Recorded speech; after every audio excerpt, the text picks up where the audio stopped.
오늘 우리가 함께 나눌 말씀은 하나님의 계시를 받으라입니다. 예레미야서 33장 1절에서 11절 말씀입니다. 이 시위대 뜰에 갇혀있는 예레미야에게 임하신 말씀입니다.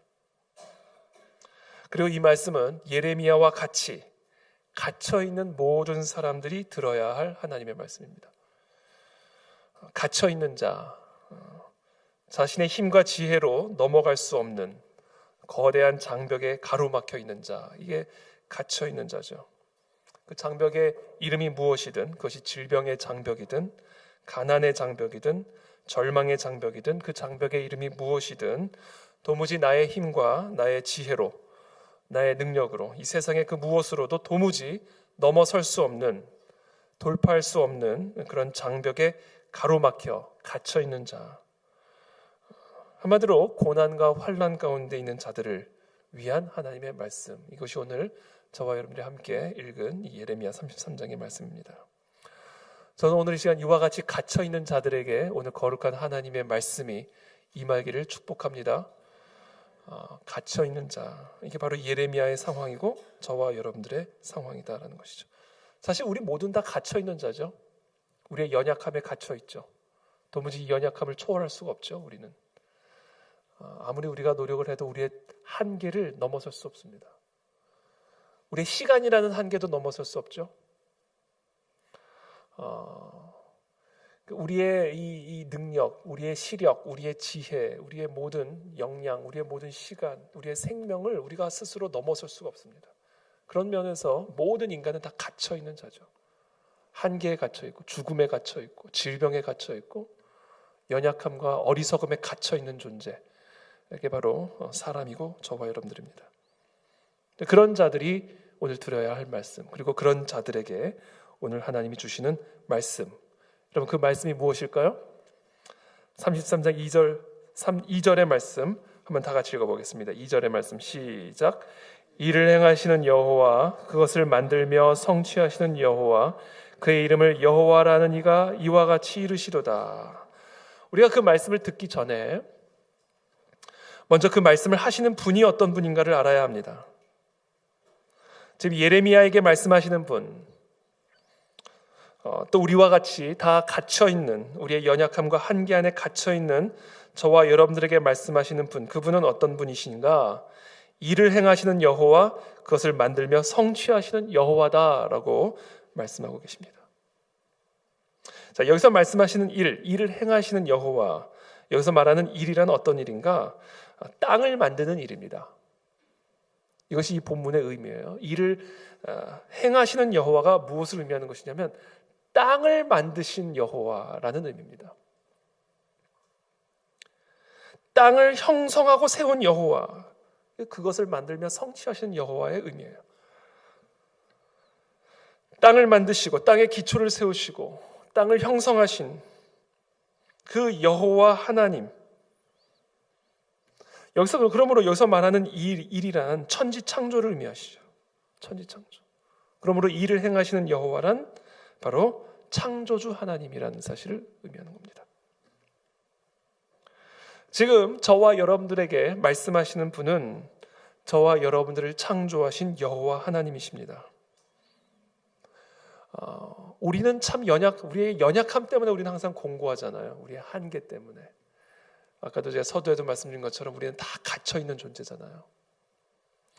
우리의 어리석음과 우리의 죽음과 질병과 가난에 갇혀있는 우리들, 이렇게 갇혀있는 자가 해야 할 단 하나의 일이 있다면요, 갇혀 계시지 않은 분의 음성을 듣는 거죠. 이보다 더 중요한 일이 있습니까? 우리를 지으신 여호와 하나님을 듣는 일이죠. 그 창조주 여호와 하나님께 나와 그 여호와 하나님께 부르짖는 일, 그것이 우리의 삶의 생명이다라는 겁니다. 그리고 그것이 얼마나 복된 소식인가라는 것이죠. 저는 우리가 이렇게 기도할 수 있다는 사실, 우리의 닫혀있는 현실 속에서, 우리의 갇혀있는 현실 속에서 우리를 지으신, 이 땅을 형성하고 세우신 그 여호와 하나님 앞에 나아가 그분의 음성을 들을 수 있고 그분께 부르짖을 수 있다는 이 사실이 우리 삶에 얼마나 큰 기쁨이고 능력이 되는지를 모르겠습니다. 자, 지금 저와 여러분들에게 말씀하시는 분은 저와 여러분들을 창조하신 여호와 하나님입니다. 욥기 38장에 보면요, 이 고난 가운데 있는 욥에게 하나님이 이렇게 말씀하십니다. 너는 대장부처럼 허리를 묶고 내가 네게 묻는 것을 대답할지니라. 내가 땅의 기초를 놓을 때 네가 어디 있었느냐? 네가 깨달아 알았거든 말할지니라. 누가 그것의 도량법을 정하였는지, 누가 그 줄을 그것의 위에 띄었는지 네가 아느냐? 그것의 주추, 그 땅의 주추는 무엇 위에 세웠으며 그 모퉁이돌을 누가 놓았느냐? 알면 좀 대답 좀 해보라는 것이죠. 고난 가운데 있는 욥에게 하나님이 이와 같은 질문을 함으로써 무지한 말로 생각을 어둡게 하는 자가 누구냐라며 책망하실 것이죠. 우리가 우리의 연약함의 한계 속에 갇혀서 두려움과 고난과 환난의 상황 가운데 있을 때 하나님은 우리에게 무엇을 요구하시냐면 창조주 하나님을 기억하라. 무지한 말로 생각이 어두워지고 있느냐? 무지한 생각으로 생각이 혼돈스러워지고 있느냐? 지금 너희가 갇혀있는 이 상황 속에서 마음의 혼돈과 풍랑이 네 마음속에 불어일으키고 있느냐? 그때 우리가 가만히 해야 될 일이 뭐냐면 하나님의 질문에 대답하는 거예요. 이 땅에 기초를 세울 때 어떤 일이 있었는지, 땅에 기초를 세울 때 우리가 어디 있었는지, 도량법을 누가 정했는지, 그것에 대해서 우리가 대답할 수 있는가? 이제 하나님이 욥에게 질문하시는 내용이죠. 이것은 무엇을 의미하냐면 우리가 이와 같은 갇혀있는 상황 속에서 우리가 해야 할 일은 창조주 하나님을 기억하는 겁니다. 창조주 하나님. 창조주 하나님만이 정답을 갖고 계시기 때문에 그렇다는 것이죠. 자, 그 창조주 하나님이 우리에게 말씀하십니다. 3절의 말씀입니다. 예레미야서 33장 3절. 너는 내게 부르짖으라. 내가 내게 응답하겠고 네가 알지 못하는 크고 은밀한 일을 내게 보이리라. 이게 오늘의 핵심입니다. 우리가 고난 가운데, 환난 가운데 갇혀 있을 때, 한 치 앞도 볼 수 없는 불분명한 상황, 한계와 연약함 가운데 우리가 갇혀 있을 때 우리에게 반드시 필요한 게 뭔지 아십니까? 바로 계시입니다. 계시. 우리의 연약함을 초월해서 우리에게 흘러 들어오는 그 계시를 받아야 합니다. 나의 연약한 능력을 초월해 계시는 그분으로부터 우리 가운데 흘러 들어오는 능력의 계시를 받아야 됩니다. 우리의 안목을, 우리의 연약하고 한계에 있는 제한된 안목을 초월해 계시는 그분의 안목으로부터 흘러나오는 그 안목의 계시를 받아야 됩니다. 이것이 갇혀있는 저와 여러분에게 필요한 생명줄이에요. 생명줄. 저는 오늘 이 밤에 저와 여러분들에게 계시가 임하는 밤이 되기를 축복합니다. 계시가 임해야 됩니다. 우리가 어떤 절망적인 상황에서도요, 하나님의 계시가 임하면 새롭게 살아나게 됩니다. 아무리 사방팔방 우겨쌈을 당하여 갇혀 있을지라도 그와 같은 자에게 임하는 그 하나님의 계시를 받는 그 순간 우리는 그 모든 갇힘으로부터 자유케 되는 그런 자유함과 능력을 경험하게 된다는 것이죠. 그래서 여러분, 저와 여러분들의 상황이 지금 어떠한 것이든 지금 저와 여러분들에게 필요한 것은 계시입니다. 하나님의 계시를 받아야 됩니다. 자, 지금 이스라엘의 상황은 어떤 상황인가? 4절부터 지금 이 이스라엘 백성들이 갇혀있는 그 상황이 어떠한 상황인지를 4절, 5절에서 아주 상세하게 이야기합니다. 제가 읽어드릴게요. 이스라엘의 하나님 여호와께서 말씀하시니라. 무리가 이 성읍의 가옥과 유다 왕궁을 헐어서 갈대아인의 참호와 칼을 대항하여 싸우려 하였으나, 바벨론에 대항하여 이 이스라엘 백성들이 싸우려 하였으나 내가 나의 노여움과 분함으로 그들을 죽이고 이스라엘 백성들을 죽였어요. 하나님께서 그들의 시체로 이 성을 채우게 하였나니 이는 그들의 모든 악행으로 말미암아 나의 얼굴을 가리어 이 성을 돌아보지 아니하였음이라. 지금 이 이스라엘 백성들의 죄악으로 말미암아 하나님은 전염병을 보내시고 바벨론을 통해서 심판하시고, 이 바벨론이 쳐들어왔을 때 이스라엘 백성들이 이 바벨론을 대항하여 싸우려 했지만 하나님이 그 이스라엘 백성들을 죽였다. 갈대아인들의 손을 통하여. 바벨론의 손을 통하여 그들의 시체로 이 성을 채우게 했다. 그 이유는 그들의 모든 악행으로 말미암아 나의 얼굴을 가리어 이 성을 돌아보지 아니했기 때문이라고 말씀하고 있는 거예요. 바로 이게 이들의 상황입니다. 하나님의 심판에 완전히 갇혀 있는 상황. 싸우려 했지만 죽임을 당할 수밖에 없는 상황. 벗어나고 싶지만 벗어날 수 없는 상황. 이들의 죄에 갇혀, 이들의 악행에 갇혀 하나님의 심판과 저주에 갇혀 있는 상황. 그게 지금 이스라엘의 상황이라는 것이죠.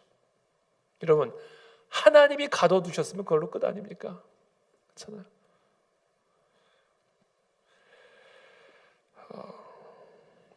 자, 이런 절망적인 상황 가운데 지금 하나님이 이들에게 요구하시는 게 있어요. 그런 상황 속에서 이와 같은 하나님의 심판 안에 갇혀 있는 그런 완벽한 절망의 상태에서 이들에게 하나님이 요구하고 명령하시는 것이 있어요. 여호와의 계시를 받으라. 이런 상황이라 할지라도 하나님은 우리에게 말씀하십니다. 하나님의 계시를 받으라. 그러면 거기서 소망이 있다. 여러분, 하나님의 심판에 갇혀있는 자들에게 누가 무슨 소망이 있겠어요? 근데 그들에게 명령하시는 거예요. 하나님의 계시를 받아라. 그러면 그 완벽한 절망의 상황에서도 소망이 살아나고 회복이 일어난다.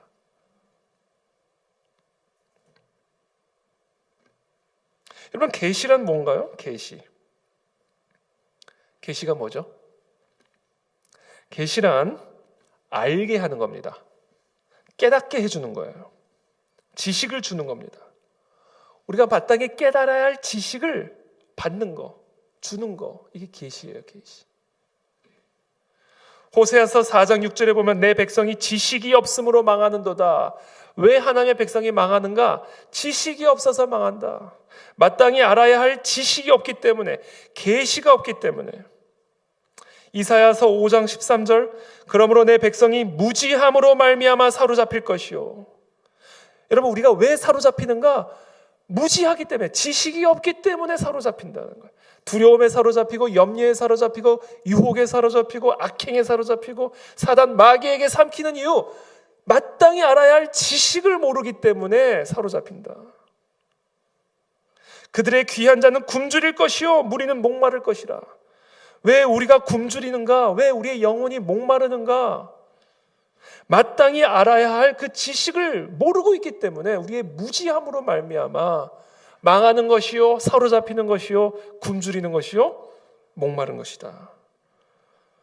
잠언 29장 18절 묵시가 없으면 백성이 방자히 행하거니와 율법을 지키는 자는 복이 있느니라. 자, 묵시, 계시. 그래서 이 묵시가 없으면, 계시가 없으면 백성이 방자히 행하게 돼요.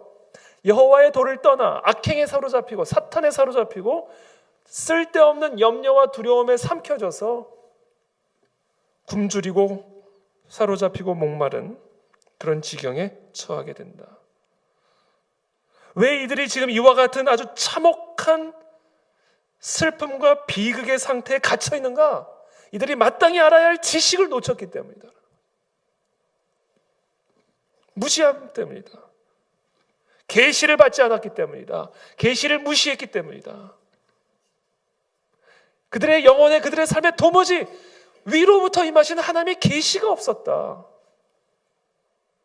그래서 그냥 그 연약한 제한된 갇혀있는 나의 사고와 나의 생각으로 우리의 삶을 살아갔다. 그래서 결국은 이와 같은 지경에 이르게 된 것이다. 그러므로 이런 지경에서 벗어날 수 있는 단 하나의 길은요, 여호와의 계시가 임하는 것입니다. 여호와의 계시. 저는 저와 여러분들이 우리의 생각대로 움직이지 않고 여호와의 계시를 따라 움직이게 될 축복합니다. 어떤 절망과 흑암 속에서도 여호와의 계시의 빛이 임하면 거기서부터 시작이 되는 겁니다.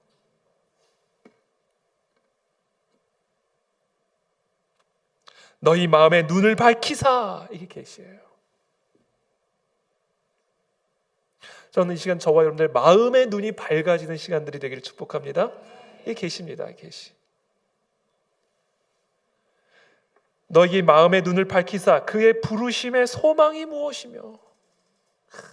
여러분, 이 계시가 임하면요, 하나님의 백성으로서 자녀로서 부르신 그 부르심 안에 있는 소망이 무엇인지를 보게 된다라는 거예요. 성도 안에서 그 기업의 영광의 풍성함이 무엇인지를 보게 된다라는 겁니다. 이거를 보지 못하고 이것을 알지 못하기 때문에 우리가 갇히고 굶주리고 메말라간다.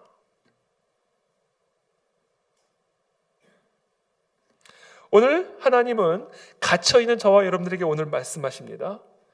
지금 사방에서 우겨쌈을 당한 것 같은 상황 속에 담겨져 있는, 갇혀있는 우리에게 우리가 알지 못하고 있고 크고 은밀한 일을 보여주시겠다고 약속하고 계십니다. 저와 여러분들의 지금 처한 상황과 환경 안에 지금 아직 우리가 알지 못하는 하나님의 크고 비밀한 일들이 담겨져 있다는 거예요. 그래서 그것을 우리에게 보여주시겠다, 가르쳐 주시겠다. 우리의 마음의 눈을 밝혀서 우리의 부르심 안에 있는 그 소망이 무엇인지를 보여주고, 성도 안에서 그 기업의 영광의 풍성함이 무엇인지를 지금 우리와 같이 갇혀있는 상황 속에서 명확하게 보게 해주고 알게 해주겠다. 지금 이것이 오늘 하나님 우리에게 주시는 약속의 말씀입니다. 그러니까 여러분, 그것을 간절하게 소망하셔야 돼요. 주님, 그것을 보여주십시오. 내 마음의 눈을 밝혀주십시오. 이게 그냥 우리의 마음의 중심에 불타올라와야 된다라는 거죠. 그러면서 지금 이 완벽한 심판에 갇혀있는 이 이스라엘 백성들을 향한 계시의 내용을 말씀해주고 계셔요. 계시의 내용. 그리고 이것이 바로 우리들에게 주시는 계시의 내용입니다. 부르심 안에 있는 소망이 무엇이며 성도 안에 있는 기업의 풍성함이 무엇인지를 6절부터 말씀하고 계십니다. 그러나 보라, 내가 이 성읍을 치료하며 고쳐 낫게 하고, 첫 번째 계시입니다. 이 성읍을 치료하며 고쳐 낫게 할 것이다. 여러분, 지금 저와 이게 지금 심판 가운데 있잖아요. 심판을 통해서 치유가 나타난다는 거. 완벽한 절망에 갇혀 있잖아요. 이 완벽한 절망에 갇혀 있는 이 상황 속에서 치유가 일어난다. 이게 바로 우리가 아직 모르고 있는, 알지 못하고 있는 크고 은밀한 일이다.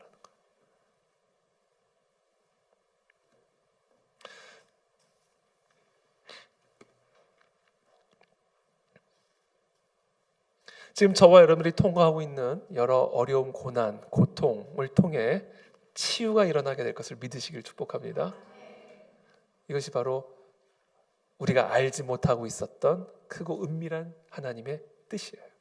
이것을 오늘 이 밤에 우리에게 계시해 주고 계시는 겁니다. 우리의 마음의 병이 치유되고, 우리의 믿음의 병이 치유되고, 우리의 생각의 병이 치유되고, 우리의 육신의 질병이 치유되고, 이것이 바로 이 치료와 고쳐서 낫게 하는 것. 이게 지금 우리가 갇혀있는 상황 안에 담겨져 있는, 우리가 아직 알지 못하고 있는 크고 은밀한 일이다.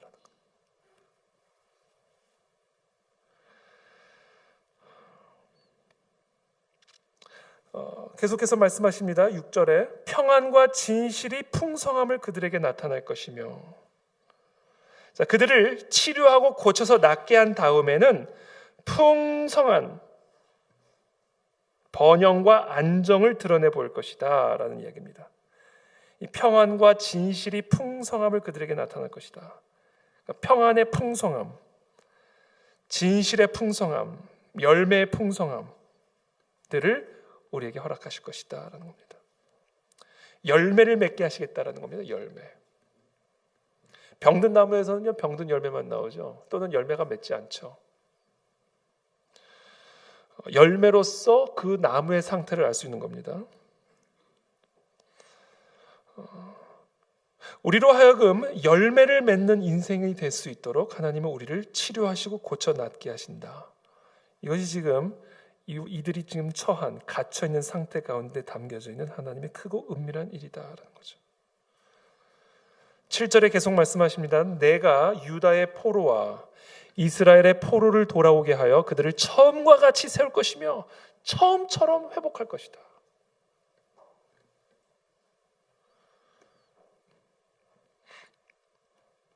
8절에 내가 그들을 내게 범한 그 모든 죄악에서 정하게 하며 모든 죄로부터 정하게 한다.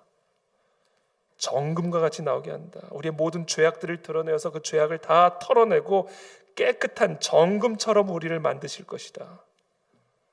그들이 내게 범하며 행한 모든 죄악을 다 사하실 것이다. 이것이 바로 지금 우리가 처한 갇혀있는 상황 가운데 아직 우리가 알지 못했던 크고 은밀한 하나님의 계시다라는 겁니다. 그래서 결국은 9절에 이 성읍이 세계 열방 앞에서 나의 기쁜 이름이 될 것이며 찬송과 영광이 될 것이요 그들은 내가 이 백성에게 베푼 모든 복을 들을 것이요 내가 이 성읍에 베푼 모든 복과 모든 평안으로 말미암아 두려워하며 떨리라. 모든 세계 만방이 이 이스라엘 가운데 행하신 그 하나님의 일을 통하여 하나님이 이스라엘 백성들 가운데 베푸신 복을 듣고는 하나님을 두려워하며 떨게 될 것이다. 하나님의 자랑이 될 것이다라는 거예요. 내가 하나님의 자랑이 될 수 있다라는 겁니다. 나를 통해서 하나님의 영광이 드러나게 된다라는 겁니다. 바로 이 일이 지금 우리 가운데서 하나님이 계획하고 계시는 우리가 반드시 알아야만 하는 하나님의 크고 은밀한 일이다라는 거예요. 여러분 이 말씀을 여러분들을 향한 말씀을 오늘 받으셔야 됩니다. 이 말씀을 받으셔야 돼요. 여러분들에게 주시는 말씀이에요. 갇혀있는 모든 자들에게 주시는 말씀이에요. 고난과 환난과 풀무불과 같은 불 가운데 지나가고 있는 모든 자들에게 주시는 하나님의 말씀, 하나님의 계시, 그것이 오늘 지금 6절부터 9절까지 나오고 있는 이 말씀입니다. 이 말씀을 한 구절로 정리 요약을 하면 예레미야서 29장 10절에서 11절의 말씀입니다. 너희를 향한 나의 생각을 내가 아나니 29장 11절 예레미야서 29장 11절 여호와의 말씀이니라 너희를 향한 나의 생각을 내가 아나니 평안이요 재앙이 아니니라 너희에게 미래와 희망을 주는 것이니라. 이것이 바로 갇혀있는 이 상황 속에서 하나님이 우리에게 알게 하기를 원하시는 바로 계시의 내용이다라는 겁니다. 그래서 우리는 이 계시를 받아야 됩니다, 여러분. 이 계시를 받아야 됩니다. 우리의 삶의 순간순간 환경 속에서 하나님께서 우리에게 주신 이 계시의 말씀들을 더 구체적으로 우리 각자에게 주시는 그 계시의 음성을 들어야만 합니다. 이 계시를 우리가 받을 때 우리의 마음의 눈이 밝아져 소망을 보게 되고 풍성한 영광을 보게 되고 우리를 향한 하나님의 미래와 희망을 얻게 된다라는 것이죠. 그다음 계시를 받기 위해서 무엇을 해야 하나? 이게 오늘의 주제입니다. 이 계시를 받기 위해서 우리는 무엇을 해야 될까요? 첫 번째, 하나님께 부르짖어야 됩니다. 미치도록 부르짖어야 됩니다. 기도하는 사람이 되셔야 됩니다. 하나님의 계시는 기도하는 사람에게만 부어주십니다. 기도하는 사람만이 하나님의 계시를 볼 수가 있어요. 너는 내게 부르짖으라. 그러면 내가 네게 응답하겠고 어떻게 응답하는가? 네가 알지 못하는 크고 은밀한 일을 네게 보임으로써 네 부르짖음에 응답하겠다 라고 약속하고 계십니다. 어떻게 보면 이 설교가요 계시를 대언하는 거죠. 어떻게 보면 설교 작업이요 끊임없이 하나님의 계시를 받아야 되는 작업이죠. 오늘도 그냥 방에서 끙끙거리면서 기도하는 거죠. 계시를 받아서. 그렇죠. 근데 이게 또 바꿔 말하면요 되게 쉬운 거예요. 받으면 되니까. 그렇잖아요. 내가 만드는 게 아니라 받는 거예요. 받는 거. 내 능력이 아니라 능력을 받는 거예요. 내가 지혜를 막 고민하는 게 아니라 지혜를 받는 거예요. 이보다 편한 삶이 어디 있습니까, 여러분? 여러분, 돈을 벌어서 사는 게 좋으세요? 돈을 받아서 쓰는 게 좋으세요? 우리 집사님은 받아서 쓰는 게 좋다 그러시는데 그렇죠. 돈을 벌어서 쓰는 것보다 받아서 쓰는 게 좋은 거예요. 그러니까 여러분, 우리가 하나님으로부터 계시를 받는다라는 게 얼마나 복된 삶인지 아세요, 여러분? 저는 하나님의 능력을 받아서 사는 저와 여러분들이 되기를 축복합니다. 하나님의 지혜를 받아서 살아가게 되기를 축복합니다. 하나님의 기쁨을 받아야 돼요. 하나님의 기쁨을. 하나님의 평안을 받는 겁니다. 우리는 받아서 사는 존재예요. 받아서 사는 인생. 받지 않고 사니까 굶주리고 목마르고 갇혀버리는 겁니다. 내 한계에. 받지를 못하니까. 받기를 거부하니까 당연히 메마르고 굶주리고 마른 뼈가 되는 거죠. 우리는 하나님의 능력을 받아서 살아가는 존재예요. 하나님의 평안을 받아서 살아가는 존재예요. 하나님의 뜻을 받아서 살아가는 존재다. 여러분 기억하세요. 인간은 받아서 살아가는 존재다. 절대로 여러분들이 스스로 뭔가를 만들어내려고 하지 마십시오. 거기서 우리는 안식이 깨지는 거예요. 거기서부터. 안식은 받아서 살아갈 때만 누릴 수 있는 겁니다. 그럼 누가 받을 수 있는가? 기도하는 사람만이 받을 수 있다. 기도하는 사람. 기도하는 사람만이 하나님의 능력을 받을 수 있고, 기도하는 사람만이 하나님의 지혜를 받을 수 있고, 기도하는 사람만이 하나님의 능력을 받을 수 있고, 평안을 받을 수 있고, 치유를 받을 수 있고, 하나님의 온갖 좋은 선물을, 갇혀있는 내가 아니라 그 갇혀있지 않고 초월해 계신 위로부터 임하는 그 온갖 좋은 선물을 받을 수 있다. 그 자는 누군가 기도하는 자다. 부르짖는 자다. 매달리는 자다. 십자가 앞에 머물러 있는 자다. 새벽에도 나오고 철야도 나오고, 그렇죠? 수시로 하나님께 나아가 기도하는 자들. 그 자가 받아서 살아갈 수 있는 존재.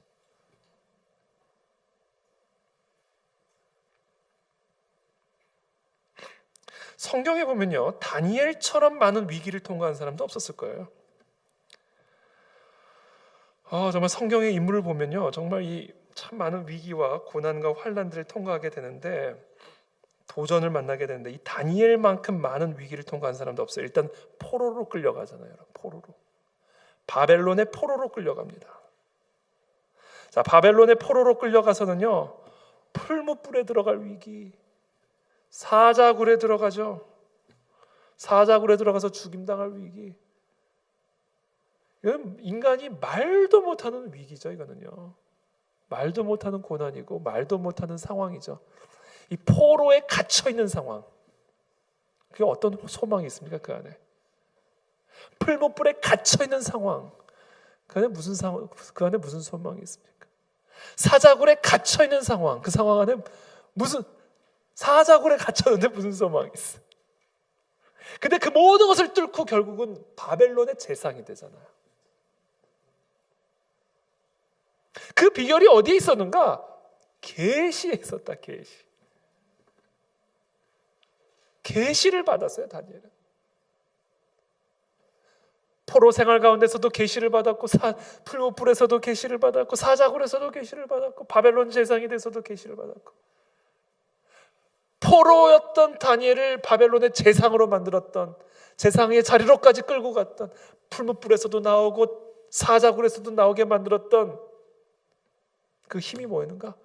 하나님의 계시였다라는 겁니다.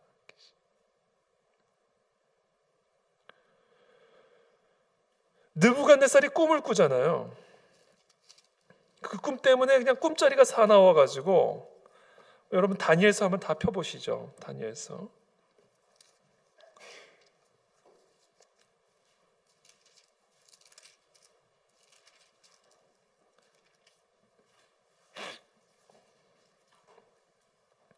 다니엘서 2장에 보면 느부갓네살이 다스린 지 이제 2년이 되는 해에 꿈을 꿨어요. 근데 그 꿈을 꾸고는 마음이 번민하여 잠을 이루지 못한 거예요. 꿈이 너무 불편하니까.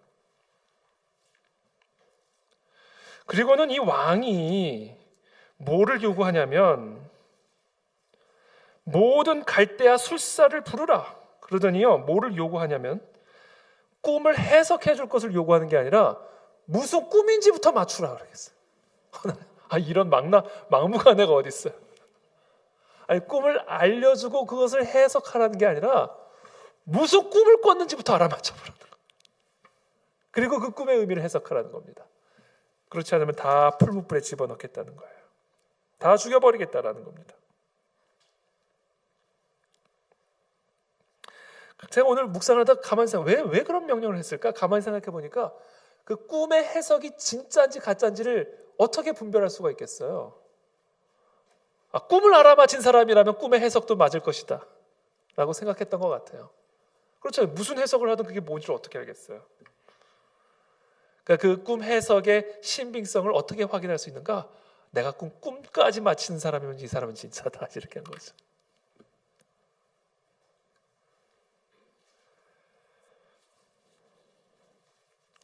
그 사람들이 왕이시여 무슨 꿈인지를 말씀해 주시면 저희가 해석을 해드리겠습니다. 그랬더니 왕은 막무가내예요. 그래서 다 죽여라 이제 이렇게 된 겁니다. 그래서 이제 다니엘과 그 친구들까지 이제 죽이려고 찾아가는 그 상황에서 다니엘이 왕께 구하기를 시간을 주시면 왕에게 그 꿈과 그 해석을 알려주겠다라고 얘기합니다.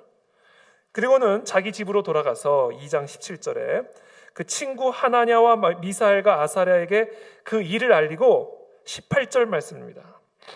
하늘에 계신 하나님이 이 은밀한 일에 대하여 불쌍히 여기사 다니엘과 친구들이 바벨론의 다른 지혜자들과 함께 죽임을 당하지 않게 하시기를 그들로 하여금 구하게 아니라 이에 이 은밀한 것이 밤의 환상으로 다니엘에게 나타나 보이매 다니엘이 하늘에 계신 하나님을 찬송하니라.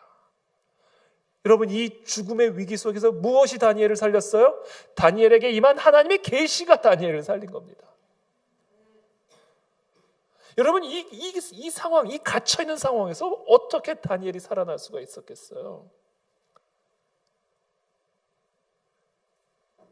근데 은밀한 일에 대하여 하나님께 구할 때 하나님이 은밀한 일을 보여주셨어요. 언제요? 구할 때. 20절에 하나님을 이렇게 찬양합니다. 다니엘이 말하여 이르되, 다니엘서 2장 20절, 영원부터 영원까지 하나님의 이름을 찬송할 것은 지혜와 능력이 그에게 있음이로다. 그는 때와 계절을 바꾸시며 왕들을 폐하시고 왕들을 세우시며 지혜자에게 지혜를 주시고 총명한 자에게 지식을 주시는도다. 자, 지식의 계시가 누구로부터 오는가? 지혜의 계시가 누구로부터 오는가? 권력의 계시가 누구로부터 오는가? 이 땅의 계절이 누구로부터 말미암는 것인가? 다 여호와 하나님으로부터 계시되어지는 것이다. 그는 깊고 은밀한 일을 나타내시고 어두운 데 있는 것을 아시며 또 빛이 그와 함께 있도다. 그분이 여호와 하나님이다라는 겁니다. 그러므로 계시를 받기 위해서 우리가 해야 할 일은 뭡니까? 그 여호와 하나님께 구하고 부르짖고 간구하는 거다.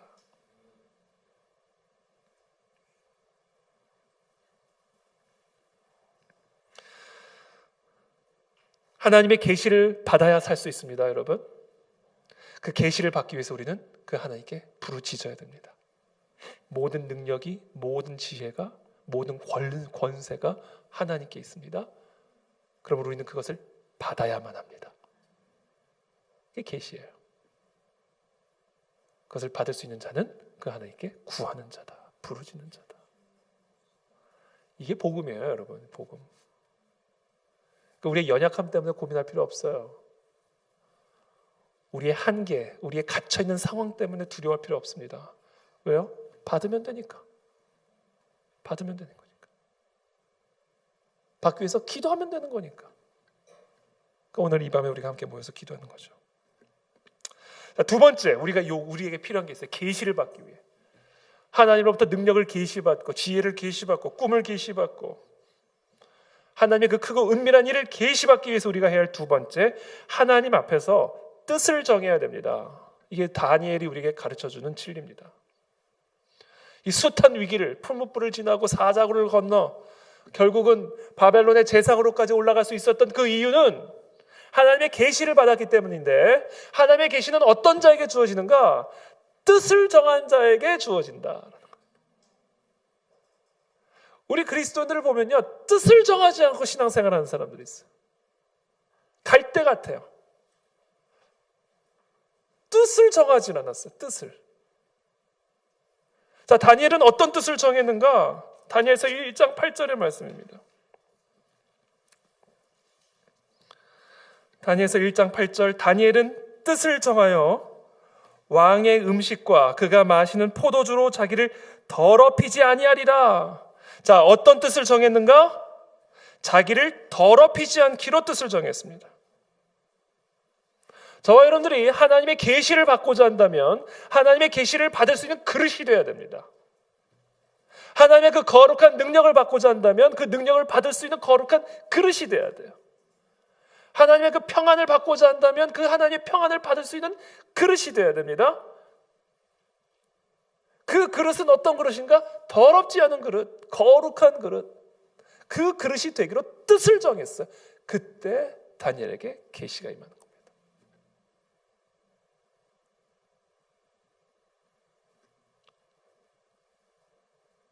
큰 집에는 금그릇과 은그릇뿐 아니라 나무그릇과 질그릇도 있어 귀하게 쓰는 것도 있고 천하게 쓰는 것도 있나니 그러므로 누구든지 이런 것에서 자기를 깨끗하게 하면 귀히 쓰는 그릇이 되어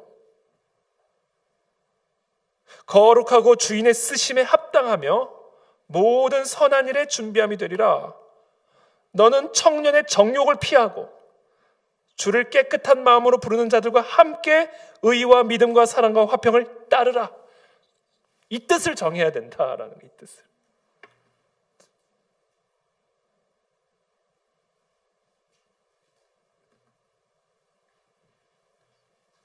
저는 이 뜻을 결단하게 되길 축복합니다.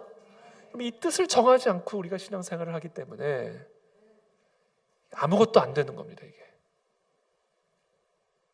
이 뜻을 딱 정해야 돼요. 이게 생명이구나. 생명. 정욕을 피하십시오. 죄를 피하십시오.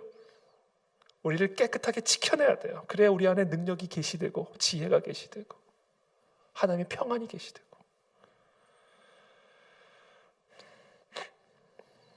우리가 잘 아는 삼손 알죠? 삼손. 데릴라. 삼손 하면 따라오는 게 데릴라죠. 삼손은 우리가 잘 알다시피 나실인입니다. 나실인. 이 나실인은요, 나실 때부터 구별된 사람이에요. 포도주를 먹지 않고 머리에 삭도를 대지 않는 이 삼손이 나실인이었습니다. 이 구별된 삼손에게 아주 특별한 능력이 계시가 되죠. 능력이. 어마어마한 힘, 파워. 그냥 한 주먹으로 그냥 다 해쳐버릴 수 있는 초자연적 능력이 삼손에게 주어집니다. 어떻게 그게 가능했을까요? 구별되었기 때문에. 구별돼야만 하나님의 능력이 계시됩니다, 여러분. 구별돼야 돼요.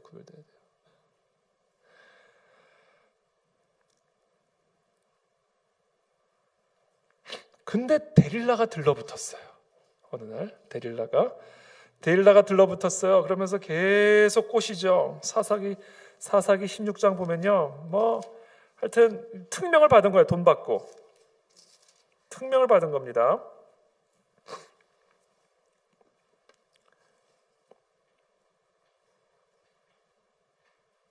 5절에 사사기 16장 5절에 보면 블레셋 사람의 방백들이 그 여인에게로 올라가서 그에게 이르되 삼손을 꾀어서 무엇으로 말미암아 그 큰 힘이 생기는지 그 힘의 근원이 어디에 있는지를 알아내라는 거예요.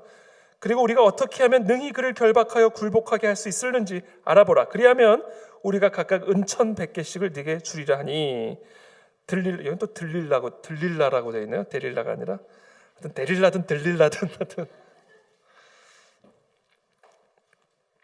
삼손에게 말하되 6절에 청하건대 당신의 큰 힘이 무엇으로 말미암아 생기며 어떻게 하면 능히 당신을 결박하여 굴복하게 할 수 있을는지 내게 말하라 하니 삼손이 그에게 이르되 만일 마르지 아니한 새 활줄 7으로 나를 결박하면 내가 약해져서 다른 사람과 같으리라. 거짓말하죠. 그래서 거짓말하면 안 됩니다. 내쫓았어야지. 이 여자가 미쳤나? 이게 나를 죽이려고? 나의 구별됨을 잃어버리게 하려고? 이 마귀 같은 여자, 제가 사실 더 심한 말을 할 수 있지만 이 마귀 같은 땡땡이 단칼에 내버렸어야 돼요. 왜 거기서 거짓말하고 들러붙게 내버려 두냐는 거예요. 금방 탄로날 거. 이것 때문에 이게 뜻을 정하지 않은 겁니다. 이게 왜 내버려 두냐고요? 왜? 이런 질문을 대놓고 하잖아요. 어떻게 하면 당신을 결박해서 굴복시킬 수 있는지, 당신의 힘이 무엇으로 말미암는지를 말하라 라고 말하는 이 여자를 왜 내버려 두냐는 거예요.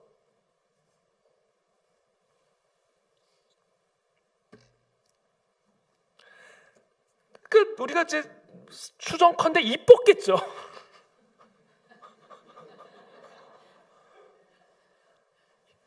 그러니까 이게 달콤했겠죠. 뭔가 이게 떼내고 싶지 않은 뭔가가 지금 물려 있는 거예요. 지금 어디에 이 물려 있는 것 때문에 계시가 안 온다고요, 우리에게. 그러니까 지금 저와 여러분들이 뭐에 지금 물려 있는지를 보셔야 됩니다. 이게 명확한 마귀인데, 이건 명확하게 나 죽이는 일인데, 근데 한쪽 딱 뒤에 물려 있는 거예요.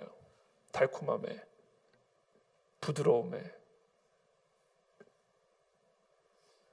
그러니 거기에 계시가 임할 수 없는 거죠. 그러니까 이게 계속 가는 거예요. 계속. 들릴라가 또 묻습니다. 또 묻습니다. 근데 삼손은 그때마다 내쫓는 게 아니라 그 큰 힘으로 그 연약한 여자를 내쫓지 못하고 결국 그 물려있음으로 말미암아 그 유혹을 넘어가지 못해, 그 뜻을 정하지 못해 결국은 그 큰 힘을 빼앗겨버리는. 16절 보세요. 16장 16절 보면, 사사기 16장 16절에 보면 이런 얘기입니다. 날마다 그 말로 그를 재촉하여 조르매 날마다 재촉하여 조르기 시작한 거예요. 이 이쁜 여인이. 그러니까 삼손의 마음이 번뇌하여 죽을 지경이 돼버린 겁니다.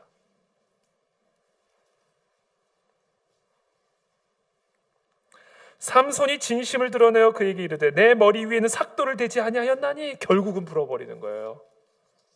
이게 결국에는 넘어가는 겁니다. 그래서 여러분, 떼어내지 않으면요, 그 떼어내지 않은 것 때문에 결국은 여러분들이 삼켜져요. 이는 내가 모태에서부터 하나님의 나실인이 되었습니다. 만일 내 머리가 밀리면 내 힘이 내게서 떠나고 나는 약해져서 다른 사람과 같으리라 하니라. 결국은 풀어버렸어요. 결국은 이 구별됨을 잃어버리게 된 겁니다. 그래서 결국은 이 삼손의 힘은 다 말라버리게 되는 거예요. 하나님의 능력의 계시가 이제는 끊어져 버리게 된 겁니다. 더 이상 하나님의 능력이 이 삼손 안에 담겨질 수 없는 그릇이 돼버리고 만 거예요. 블레셋 사람들이 그를 붙잡아 그의 눈을 빼고 끌고 가사에 내려가 놋줄로 매고 그에게 옥에서 맷돌을 돌리게 하였더라. 이 지경에 이르게 되어버렸다. 하나님의 강한 능력을 계시받아 이스라엘의 지도자로, 사사로 전쟁을 수행하고 이스라엘 백성들을 이끌어가야 삼손이 두 눈이 뽑혀진 채로 놋줄에 매어져서 옥에서 맷돌을 돌리고 있는 신세가 되어버린 겁니다. 그런 신세가 될 수 있다니까요. 저와 여러분들이. 언제요? 구별됨을 잃어버리면. 하루아침에 그렇게 될 수 있어요, 여러분.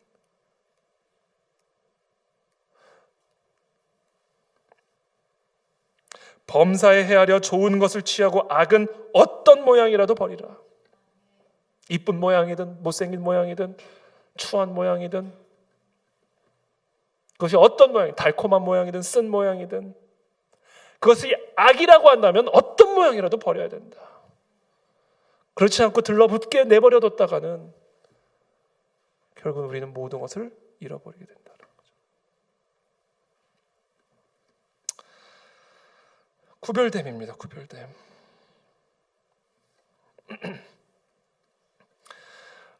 또 다니엘은 어떤 뜻을 정했는가?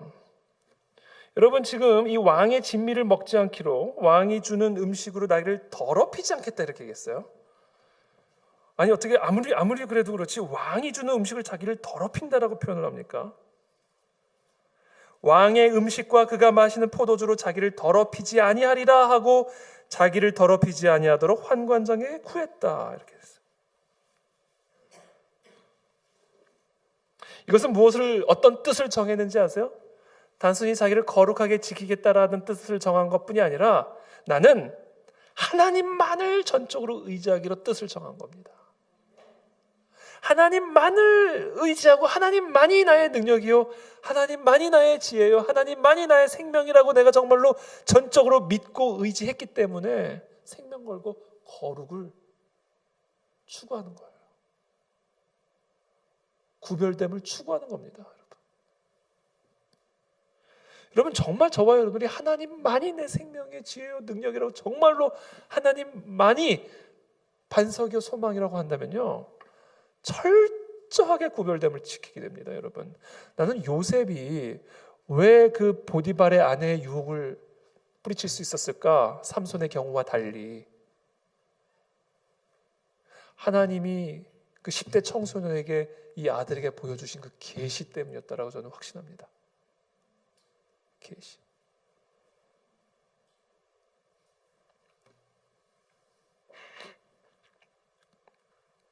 하나님이 아니고서는 도저히 어떤 희망도 없고 소망이 없는 그런 상황에, 노예의 상황에 갇혀 있었기 때문에 철저하게 자기를 거룩하게 지킬 수 있었던 것이다. 것이죠. 그래서 이 다니엘은 어떤 뜻을 정했는가? 나는 하나님만을 전적으로 의지하기로, 나는 하나님으로부터 주시는 것을 받아서 살아가는 존재라는 사실을 정한 거예요. 저는 이 밤에 정하게 되길 바랍니다. 나는 받아서 살 거다. 이제는 내 지혜로도 아니요, 누구의 지혜로도 아니요, 나는 하나님이 주시는 것을 받아서 살아가는 삶을 살아갈 것이다 라고 뜻을 정하십시오. 그 뜻을 정한 자들에게 하나님의 계시가 임하고요, 그리고 그 뜻을 정한 자들은 철저하게 자기를 구별되게 거룩하게 지키게 된다라는 것.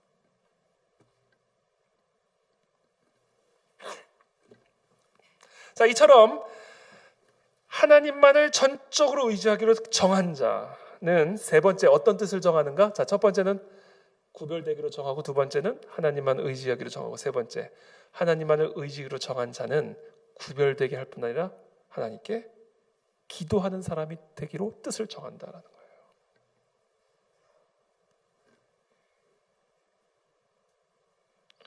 이 뜻을 정하셔야 돼요. 제가 교회 개척하면서 뜻을 정했습니다.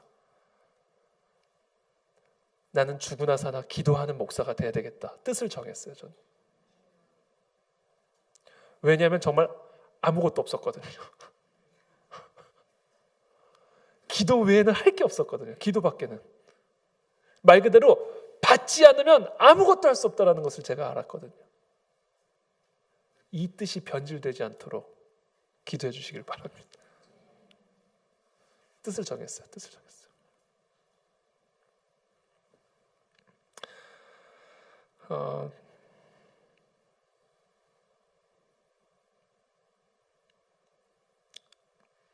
이 다니엘 안에 특별한 지혜와 계시의 영이 있는 것을 여러 동료들, 경쟁자들이 보고는 모함하여 다니엘을 죽이려고 하죠.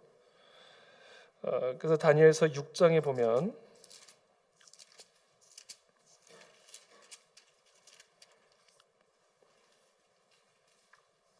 다리오가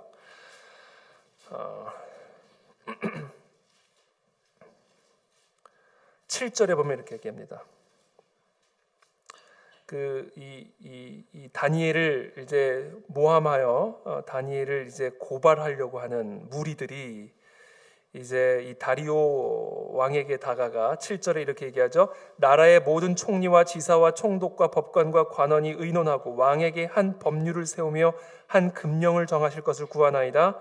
왕이여, 그것은 곧 이제부터 30일 동안에 누구든지 왕 외에 어떤 신에게나 사람에게 무엇을 구하면 사자굴에 던져넣기로 한 것이니이다.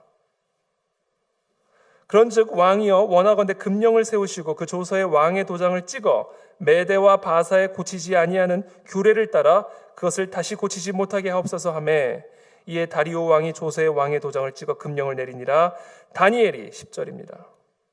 이 조서에 왕의 도장이 찍힌 것을 알고도 자기 집에 돌아가서는 윗방에 올라가 예루살렘으로 향한 창문을 열고 전에 하던 대로 하루 3번씩 무릎을 꿇고 기도하며 그의 하나님께 감사하였더라. 이게 뜻을 정한 사람의 모습이에요. 그러니까 뜻을 정했다. 그러니까 하나님으로부터 받아서 살기로, 하나님만을 의지하기로, 하나님이 나의 능력이요 생명이요 지혜요 평안이요 나의 모든 것이다라고 전적으로 뜻을 정한 사람은요, 어떤 사람인지 아세요? 생명 걸고 하나님을 의지하는 사람입니다. 여러분, 이게 우리가 정말 이 생명의 위협이 오는 순간에도 하나님만이 나의 생명이라고 의지할 수 있는 사람.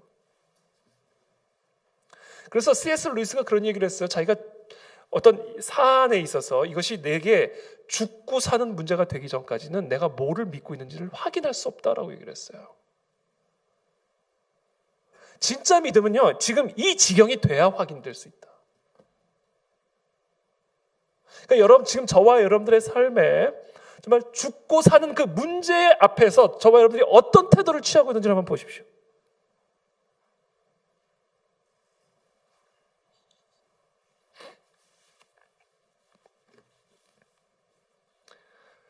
바로 그 상황에서 하나님께 매달리고 기도하는 자, 그것을 정한 거예요, 다니엘은. 그래서 왕의 조서가 찍힌 것을 알고도 하나님 앞에 기도하고 무릎 꿇고 예전처럼 기도하면 자기가 사자굴에 들어갈 것을 알고서도 동일하게 이전에 하던 그대로 변함이 없이 십자가 앞에 머물러 씨름하며 하나님께 기도하고 있는 이 자세가 바로 지금 다니엘의 자세요. 그 뜻을 정한 거다. 그래서 저는 이 시간 오늘 우리가 뜻을 정하셔야 돼요. 어떤 뜻을 정하셔야 되냐면요, 어떤 상황에서도 나는 기도의 자리에서 버틸 거다. 죽을 때 죽더라도 나는 기도하다 죽을 거다. 망할 때 망하더라도 나는 기도하다가 망할 것이다. 세상에 찌꺼기와 같이 될지라도 나는 찌꺼기가 되더라도 기도하는 찌꺼기가 될 것이다. 이 뜻을 정한 겁니다, 지금 다니엘이. 사자 밥이 되더라도 나는 기도하는 밥이 될 거다. 이 뜻을 정한 거죠. 이 뜻을.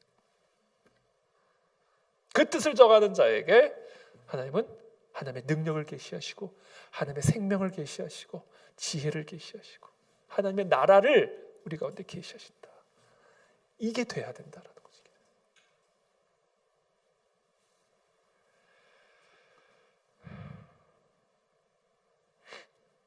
그때 계시의 영이 우리 가운데 임하는 거예요. 여러분, 계시는요, 계시를 우리가 어떻게 받는가? 이거는요, 뭐냐면 계시의 영을 받는다라는 얘기예요. 우리 계시에는 두 종류가 있어요. 일반 계시와 특별 계시. 일반 계시는 대표적인 것이 자연 계시죠. 만물에 분명히 하나님의 신성이 분명히 보여 알게 되어서 누구도 핑계할 수 없다. 자연 계시입니다. 어떻게 저 태양을 보면서 하나님의 존재를 부정할 수 있습니까?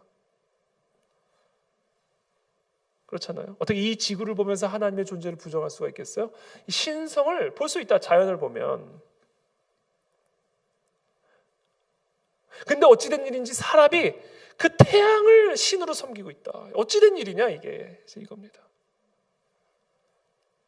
어떻게 나무를 신으로 섬길 수 있냐? 어떻게 돌멩이를 신으로 섬길 수 있냐? 어떻게 이렇게 될 수 있느냐? 이게 계시의 영이 임해야 되는 거예요. 이건 영의 문제다라는 겁니다. 계시의 영. 보여준다고 해서 볼 수 있는 게 아니에요. 봐도 보지 못하고 들어도 듣지 못하는 이유가 뭔지 아십니까? 계시의 영을 받아야 되는데 그 계시의 영을 받지 못하기 때문입니다.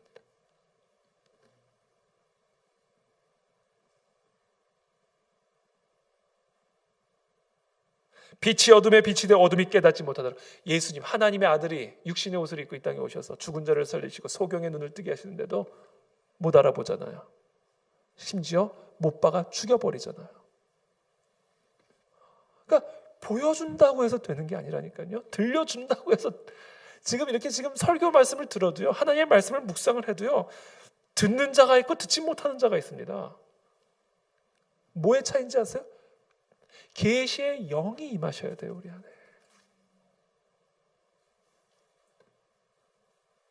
우리 주 예수 그리스도의 하나님 영광의 아버지께서 지혜와 계시의 영을 너희에게 주사 하나님을 알게 하시고, 이게 에베소 교회를 향한 사도 바울의 기도예요.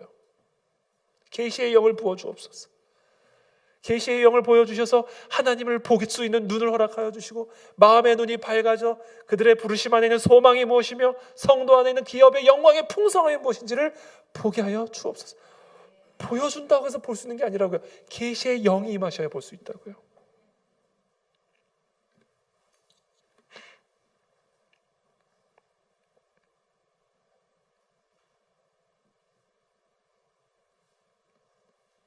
진리의 성령이 오시면 그가 너희를 모든 진리 가운데로 인도하시리니,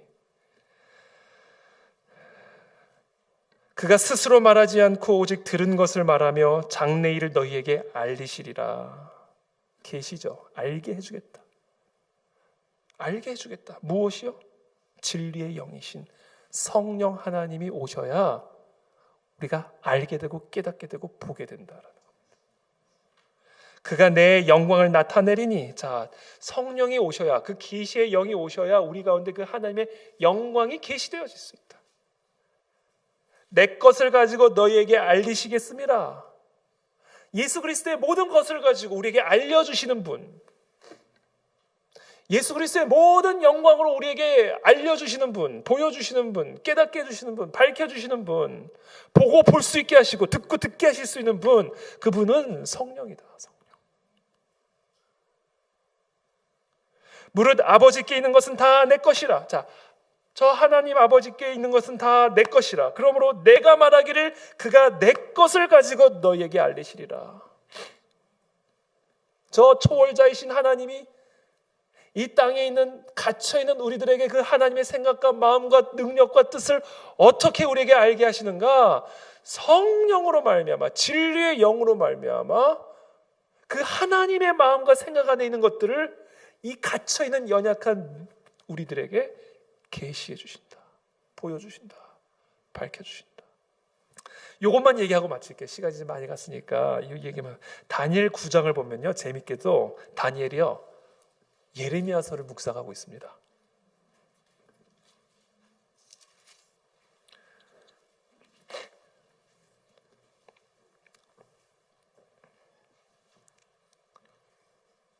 다니엘서 9장 1절부터 제가 한번 읽어드릴게요. 메대 족속 아하수에로의 아들 다리오가 갈대아 나라 바벨론 왕으로 세움을 받던 첫 해, 곧 그 통치 원년에 나 다니엘이 책을 통해, 무슨 책이요? 성경이죠.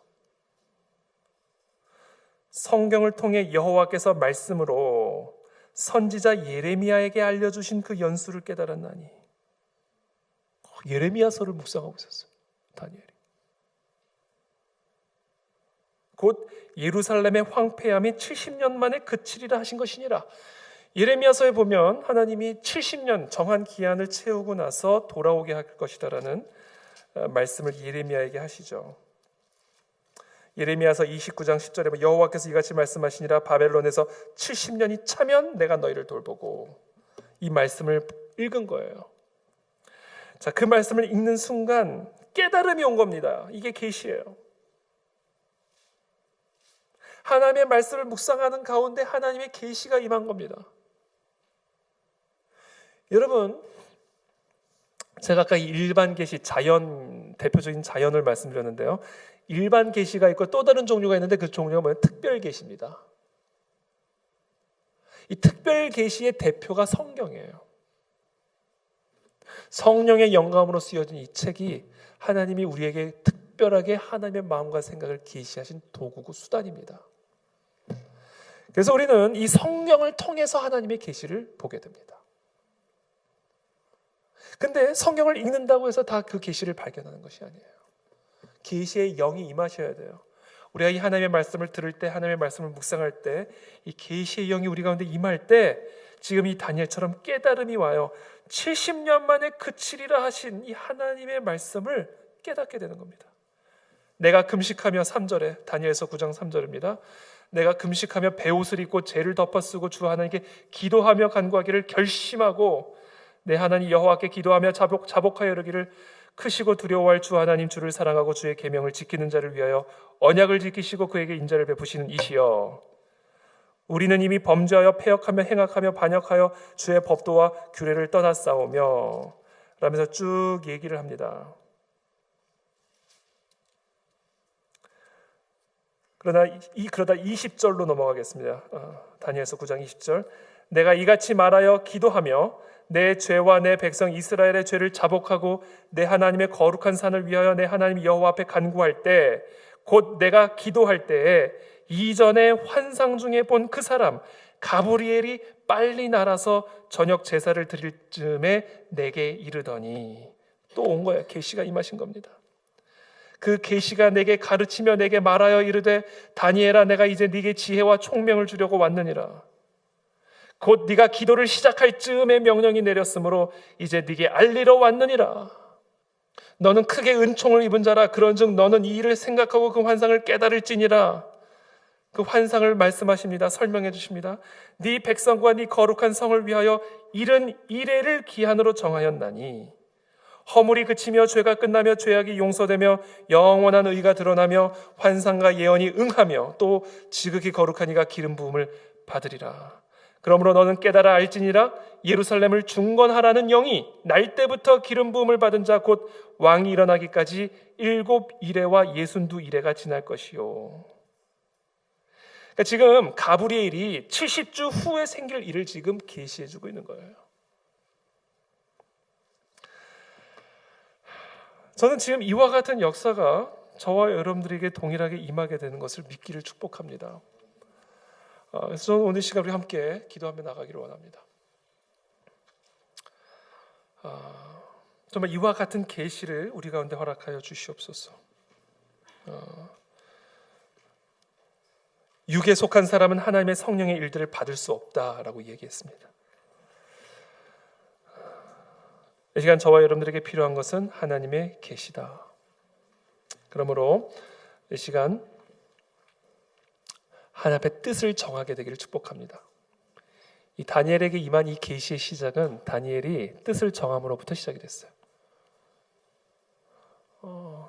철저하게 스스로를 구별시키기로 뜻을 정하였고요. 그 다음에 하나님만을 생명 걸고 의지하기로 정했고요. 그래서 하나님께 기도하고 부르짖는 사람이 되기로 뜻을 정했죠.